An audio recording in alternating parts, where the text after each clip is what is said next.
I set up a camera to record my pet lizard. And caught something horrifying instead. Submitted by Leg of Zeg. Before I get fully into this, I feel it necessary to point out that I've no idea how long this has been happening. But now that I know of it, now that I am fully and intimately aware of what I have been living within blissful ignorance for an untellable amount of time, I absolutely cannot stop myself from hyperfixating on it. Like an odd freckle that I've probably had my whole life, but, upon discovery, my brain refuses to believe it could be anything other than cancer. Maybe it's harmless. But maybe it isn't. A week or so ago, I noticed that my pet lizard's dank decor, fake plants and general clutter, was consistently being overturned each night. Every morning, I would have to remove her from the enclosure and reorient most of her surroundings. I've had the lizard for a few years, and this was new behavior. Even so, it likely wouldn't have even struck me as odd if I had caught her doing it once or twice. I'm a night owl, so I almost never fall asleep before 3 or 4 a.m. But being that I had never borne witness to her antics, on top of the fact that she's a fairly small lizard, a leopard gecko, and some of her clutter is reasonably heavy, last night I finally decided to investigate further and see what sort of reptilian acrobatics my girl was getting up to in the wee hours of the morning.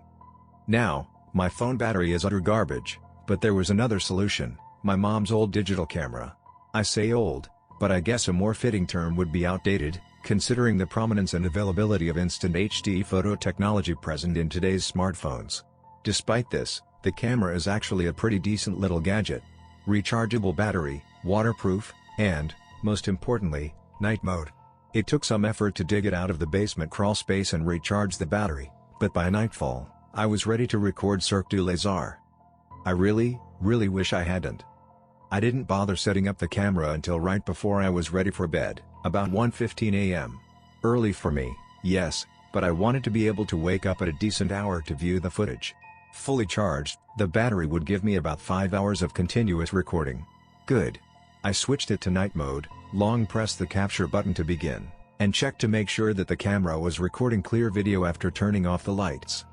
The tank is positioned in the middle of a dresser with a tall backboard behind it, within which a large mirror is set.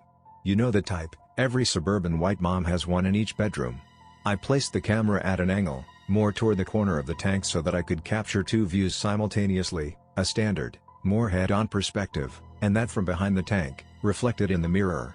Satisfied with my innovation, I went to bed. The tiny red light next to the record button, blinking twofold between reality and the mirror, promised a good laugh at the footage to be seen the following day. That brings us to this morning. I woke up earlier than usual, around 10 a.m. I had sort of hoped that the camera would still be functional, but it was as dead gets. As eager as I was to see what it was I'd captured, the 5 minutes it took to extract the SD card and boot up my laptop felt like straight-up water torture. The video was 5 hours, 47 minutes, and 13 seconds long. At approximately the 1 hour mark, my gecko appeared from underneath her little log hut and rooted around in her bedding for a while, probably looking for stray crickets, since it wasn't a feeding night. After about 10 minutes, she returned to her log, where she stayed. I skipped ahead in the video, 15 seconds at a time, waiting for her to come back out. She didn't.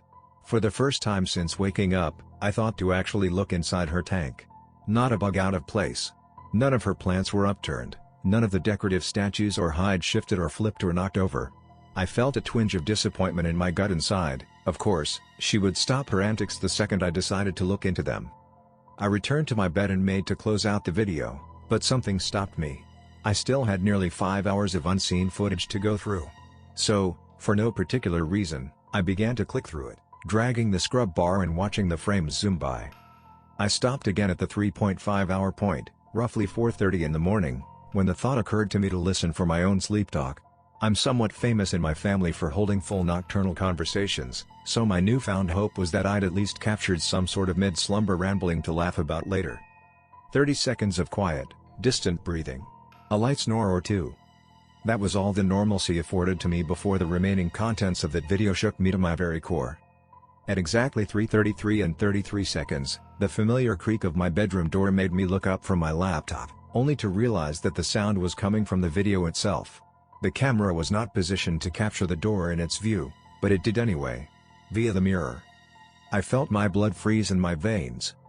From the crack in the door, barely wide enough to accommodate a mouse, in sculpt this thing. Tall, Staggeringly so, enough that it had to duck its head to fit through the doorframe. Thin and sickeningly lanky. Black, spindly arms hung from sharply jutting, dislocated shoulders, far past where normal human beings would have ended. Practically dragging the floor.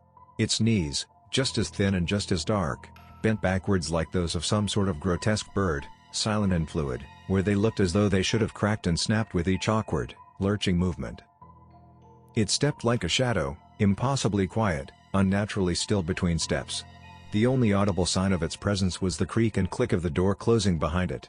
When, again, it turned, surveying the room, its unholy white eyes, pinpricks of light gleaming in an otherwise deep-set void of a face, reflected in the mirror. As I watched this absolute nightmare of a thing, this manifestation of darkness, on my laptop screen, I felt a strange air of familiarity wash over me.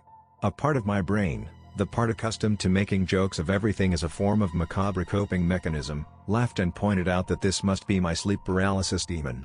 Except that sleep paralysis demons only manifested when sleep paralysis did, not in the waking world, caught by mere happenstance on a digital recording.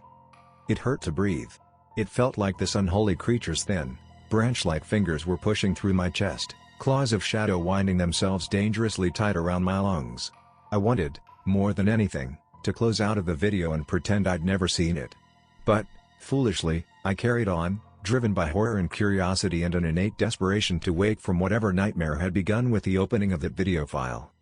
The twitching, shuddering shadow figure made its way, slowly and methodically, across the room, limbs dragging carpet, too large head lolling to the side on a thin neck barely substantial enough to support it. Those pinprick eyes, white and soulless, were focused, unblinking, on my sleeping form. I felt a rush of bile surge its way up my windpipe as I watched it crawl into bed with me. The claws around my lungs tightened as it slunk into my only place of refuge, atop the covers, and settled next to my prone, helpless body. The second it draped one of those sickeningly long, shadowy limbs over my waist and those hypnotic, malevolent eyes blinked shut into darkness, I exited out of the video. My hands were shaking like leaves in a violent spring storm. On autopilot, I dragged the video file from the SD card to the recycle bin, then manually clicked into the bin to delete the evidence of the previous night's horrors for good. I slammed my laptop shut with a finality that I wish my brain would take the hint and adopt as its own. I haven't recharged the camera. I haven't even replaced the SD card. But I'm going to. Why? I don't know, exactly. Those grotesque limbs and shining white voids keep playing over and over in my head, frame by frame. The video is gone. But I'll never be able to unsee it. I'll never be able to unlearn of the eldritch horror that placed itself beside me in bed like it had slept there for 1,000 nights and then some, nor will I ever be able to unwonder whether or not it will return, tonight or any night following. I woke up this morning, and have done so every other morning thus far. That has to count for something, doesn't it? It hasn't hurt me yet. Maybe it never will. Maybe that freckle is just a freckle. Maybe there's nothing to be afraid of unless I think too hard about it. But maybe not. Tonight, I'll replace the camera. I'm afraid to record this thing head-on, so I'll be using the mirror again. I just hope that I can handle watching whatever I capture,